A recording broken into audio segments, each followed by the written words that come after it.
ಗುಡಿಬಂಡೆ ತಾಲೂಕು ಸರ್ಕಾರಿ ಆಸ್ಪತ್ರೆಯಲ್ಲಿ ಸಾಹಿತ್ಯ ಪರಿಷತ್ತು, ಪರಿಸರ ವೇದಿಕೆ, ರಕ್ಷಣಾ ವೇದಿಕೆ ಸಂಘದ ವತಿಯಿಂದ ಗಿಡ ನೆಡುವುದರ ಮೂಲಕ ವಿಶ್ವ ದಾದಿರ ದಿನಾಚರಣೆ ಹಾಗೂ ವಿಶ್ವ ಸಸ್ಯ ದಿನಾಚರಣೆ ಆಚರಿಸಲಾಯಿತು.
ಆಸ್ಪತ್ರೆಯ ಆಡಳಿತಾಧಿಕಾರಿಗಳಾದ ಡಾಕ್ಟರ್ ಪ್ರದೀಪ್ ರವರು ಮಾತನಾಡಿ, ಫ್ಲಾರೆನ್ಸ್ ನೈಟಿಂಗ್ ರವರ ಜನ್ಮದಿನವನ್ನೇ ವಿಶ್ವ ದಾದಿರ ದಿನವನ್ನಾಗಿ ಆಚರಿಸುವುದು ಅನೇಕರಿಗೆ ತಿಳಿದ ವಿಚಾರ. 1854ರ ಕ್ರೈಮಿನ್ ಯುದ್ಧದಲ್ಲಿ ಗಾಯಗೊಂಡ ಸೇನಾನಿಗಳ ಆರೈಕೆ ಮಾಡಿ ಜಗತ್ತಿನಾದ್ಯಂತ ಗೌರವ ಪಡೆದ ನೈಟಿಂಗೇಲ್ ವೃತ್ತಿ ಘನತೆಯನ್ನ ಎತ್ತಿ ಹಿಡಿದ ಅನುಭವಿವಾದಿ. ಲಂಡನ್ನ ಪ್ರಮುಖ ಆಸ್ಪತ್ರೆಯಲ್ಲಿ ದಾದಿಯಾಗಿ ಸೇವೆ ಸಲ್ಲಿಸಿದ ಅವರು ಮಾನವೀಯ ಪ್ರತಿಪಾದಕರಾಗಿಯೂ ಪ್ರಸಿದ್ಧರು. ಆಧುನಿಕ ನರ್ಸಿಂಗ್ ಶಿಕ್ಷಣದ ಪ್ರಗತಿಗಾಗಿ ಕೊಡುಗೆ ನೀಡಿದ ಫ್ಲಾರೆನ್ಸ್ ನೈಟಿಂಗ್ ನರ್ಸಿಂಗ್ ವಿಜ್ಞಾನ ಕಾಲೇಜನ್ನು ಸ್ಥಾಪಿಸಿದ್ರು. ಅವರ ಹೆಸರಿನಲ್ಲಿ ಗಿಡವನ್ನು ನೆಟ್ಟು ಇಂದು ಆಸ್ಪತ್ರೆಯಲ್ಲಿ ದಾದಿಯರಿಗೆಲ್ಲ ಶುಭ ಕೋರಿದ್ರು. ನಮ್ಮ ನರ್ಸಸ್ ಏನಿದ್ದಾರೆ, ಹಗಲು ರಾತ್ರಿ ಇಲ್ಲದೆ ರೋಗಿಗಳ ಆರೈಕೆಗೆ ಶ್ರಮಿಸಿ ಅವರ ಜೀವನನೇ ತ್ಯಾಗ ಮಾಡಿದಂಥ ಕೋವಿಡ್-19 ಸಂದರ್ಭದಲ್ಲಿ ಯಾವ ಸಾಂಕ್ರಾಮಿಕ ಕಾಯಿಲೆ ಆಗ್ಬೋದು, ಕೋವಿಡ್-19 ಆಗ್ಬೋದು, ಅವೆಲ್ಲರಿಗೂ ಶ್ರಮಿಸಿ ಅವರ ಜೀವನವನ್ನು ತ್ಯಾಗ ಮಾಡಿ ರೋಗಿಗಳ ಆರೈಕೆಗೆ ಶ್ರಮಿಸ್ತಾರೆ. ಅವರಿಗೆ ಕೃತಜ್ಞತೆಯನ್ನು ಸಲ್ಲಿಸುವಂಥ ದಿನ ಇವತ್ತು. ಮೇ 12 ನಮ್ಮ ಆಧುನಿಕ ನರ್ಸಿಂಗ್ ಸಂಸ್ಥಾಪಕಿ ಫ್ಲಾರೆನ್ಸ್ ನೈಟಿಂಗೇಲ್ ಅವರು ಯುದ್ಧ ಕಾಲದಲ್ಲಿ ಒಂದು ಲೇಡಿ ವಿತ್ ಲ್ಯಾಂಪ್ ಅಂತಾರೆ, ಲ್ಯಾಂಪ್ ಹಿಡಿದು ಸಹ ರೋಗಿಗಳ ಸೈನಿಕರನ್ನು ಆರೈಕೆ ಮಾಡಿ ಅವರ ಮಾನವೀಯತೆ ಮೆರೆದಿದ್ದಾರೆ. ಅವರೊಂದು ಜನ್ಮದಿನದ ಪ್ರಯುಕ್ತ ಮೇ 12ರಂದು ವಿಶ್ವಾದ್ಯಂತ ವಿಶ್ವ ದಾದಿರ ದಿನ ಎಂದು ಆಚರಣೆ ಮಾಡ್ತೀವಿ. ಅವರ ತ್ಯಾಗ ಮತ್ತು ಸೇವೆಗೆ ಅವರಿಗೆ ಕೃತಜ್ಞತೆ ಸಲ್ಲಿಸುವಂಥದ್ದು ಈ ದಿನ.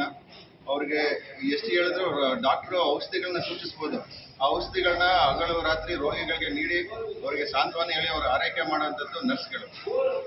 ಸೊ ಅವರ ತ್ಯಾಗಕ್ಕೆ ಕೃತಜ್ಞತೆ ಸಲ್ಲಿಸ್ತಾ ನನಗೆ ಎರಡು ಮಾತುಗಳನ್ನು ಧನ್ಯವಾದ. ಈ ಸಂದರ್ಭದಲ್ಲಿ ಕನ್ನಡ ಸಾಹಿತ್ಯ ಪರಿಷತ್ನ ಅಧ್ಯಕ್ಷರಾದ ಬಿ ಮಂಜುನಾಥ್ ಯಾದವ್, ಶ್ರೀರಾಮಪ್ಪ, ಜನಪದ ರಾಜಪ್ಪ, ಪರಿಸರ ವೇದಿಕೆಯ ಇಂದ್ರಕುಮಾರ್ ಸಿಂಗ್, ನರಸಿಂಹಮೂರ್ತಿ ಉಪಸ್ಥಿತರಿದ್ದರು. ವರದಿ ಮೊಹಮ್ಮದ್ ನಾಸಿರ್, ಗುಡಿಬಂಡೆ. ನಮ್ಮ ಜೀವ ಉಳಿವು ಅಳಿವು ಇರೋದು ಎರಡರಲ್ಲೇ, ವೈದ್ಯರು, ನರ್ಸರು ಮತ್ತು ಸಸ್ಯರು. ಎರಡು ದಿವಸಗಳು ಒಂದೇ ದಿವಸ ಬಂದರೆ ವಿಶ್ವ ಸಸ್ಯ ದಿನಾಚರಣೆ ಹಾಗೂ ವಿಶ್ವ ದಾದಿಯರ ದಿನಾಚರಣೆ ಅಂಗವಾಗಿ ಈ ಶುಭ ಸಂದೇಶವನ್ನು ಎಲ್ಲರೂ ಕೊಡೋದಕ್ಕೆ ಅನುಮತಿಗಾಗಿ ನಮ್ಮ ಪ್ರದೀಪ್ ಸರ್ ಕೇಳಿದಾಗ ಖಂಡಿತವಾಗಿ ಮಾಡಿ ಅಂತ ಹೇಳಿದ್ರು. ಒಂದು ಕಾರ್ಯಕ್ರಮದಲ್ಲಿ ನಮ್ಮ ಮಂಜಣ್ಣ ಅವರು ಮತ್ತು ಎಲ್ಲರ ಶ್ರೀನಾಥನ್ ಆಗ್ಬೋದು, ಇನ್ನೂ ಎಲ್ಲರೂ ಬಂದಿದ್ದಾರೆ, ಎಲ್ಲ ಸಂಘ ಸದಸ್ಯರು ಬಂದಿದ್ದಾರೆ. ತುಂಬ ಸಂತೋಷ. ಮುಖ್ಯವಾಗಿ ಏನೇ ಒಂದು ಕಾರ್ಯಕ್ರಮ ಮಾಡಬೇಕಂದ್ರೆ ನಮ್ಮ ಗುಡಿಬಂಡೆಯಲ್ಲಿ ಗಿಡ ನೆಡುವಂಥ ಕಾರ್ಯಕ್ರಮ. ನಮ್ಮ ಗುಡಿಬಂಡೆಯಲ್ಲಿ ಎಲ್ಲ ಅನುಕೂಲಗಳು ಇದೆ. ಪೋಸ್ಟ್ ಆಫೀಸ್, ತಾಲೂಕು ಆಫೀಸ್, ಸರ್ಕಾರಿ ಆಸ್ಪತ್ರೆ ಇದೆ. ಹಗಲು ರಾತ್ರಿ 12 ಗಂಟೆ ನಾನೇ ಬಂದು ತಲೆ ತಿಂತಾ ಇರ್ತೀನಿ.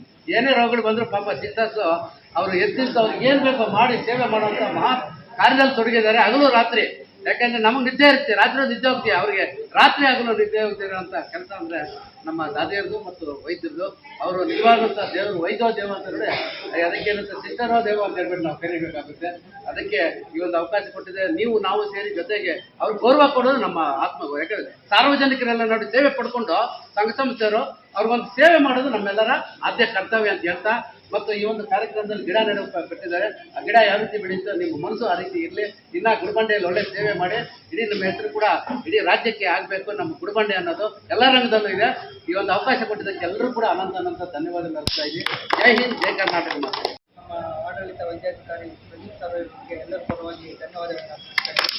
ಅದೇ ರೀತಿಯಾಗಿ ಶ್ರೀರಾಮ್ ಸರ್ ಅವ್ರಿಗೆ, ಮೊಹಮ್ಮದ್ ಆನಂದ್ ಸರ್ ಅವ್ರಿಗೆ, ಮತ್ತು ಎಲ್ಲ ಆಸ್ಪತ್ರೆಯ ಗುಡಿಬಂಡೆ ಆಸ್ಪತ್ರೆಯ ದಾದಿಯರಿಗೆ, ವಿಲಾಸಿನಣ್ಣ ಅವ್ರಿಗೆ, ಶ್ರೀನಿವಾಸ್ ಅವ್ರಿಗೆ, ರಾಜಪ್ಪ ಅವ್ರಿಗೆ, ಮೈನ್ IKS ಅಣ್ಣ ಅವ್ರಿಗೆ, ಎಲ್ಲ ಅವರೇ ಮಾಡೋದು. ನಮ್ಮ ಪರಿಸರ ವೇದಿಕೆ ಏನೇ ಇದ್ರೂ ಗಿಡ ಅಂದರೆ ನಮ್ಮ ಮುಂದೆ ಇರ್ತಾರೆ ಅವ್ರಿಗೂ. ಮತ್ತು ಎಲ್ಲರಿಗೂ, ಪತ್ರಕರ್ತರಿಗೆ, ಮಿತ್ರರಿಗೆ, ಎಲ್ಲ ನರ್ಸುಗಳಿಗೆ ಎಲ್ಲರೂ ಸಹ ದಾದಿಯರ ಶುಭಾಶಯಗಳನ್ನ ಹೇಳ್ತಾ ಎಲ್ಲರಿಗೂ ವಂದನೆ.